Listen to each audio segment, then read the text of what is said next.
திண்டுக்கல்லில் அருள்மிகு ஸ்ரீ முத்துமாரியம்மன் ஆடிப்பெருக்கு விழா மற்றும் ஆனந்த திருநடன நிகழ்ச்சியில் ஏராளமான பொதுமக்கள் கலந்து கொண்டு சுவாமி தரிசனம் செய்தனர்.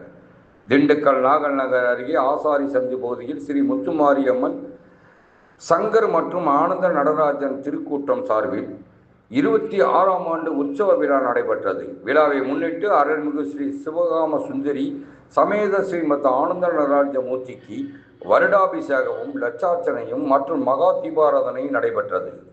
தொடர்ந்து அருள்மிகு செல்லாண்டி அம்மன் கொலுமண்டபத்தில் அலங்கரிக்கப்பட்டு பக்தி இன்னிசை கச்சேரி நடைபெற்றது. பின்னர் கோமாதா பூஜை, அம்பாளுக்கு கூழ்வார்த்தல் மற்றும் பொங்கல் வைக்கும் நிகழ்வும் நடைபெற்றன. மாலை 6 மணிக்கு ஸ்ரீ செல்லாண்டி அம்மன் மற்றும் சிவகாமி சுந்தரி சமேத ஸ்ரீமத் ஆனந்த நடராஜன் ராஜமூர்த்தியின் மின் ரதத்தில் நாகல் நகர் முழுவதும் வீதி உலா வந்தார். நிகழ்ச்சியில் ஏராளமான பக்தர்கள் கலந்து கொண்டு சுவாமி தரிசனம் செய்தனர்.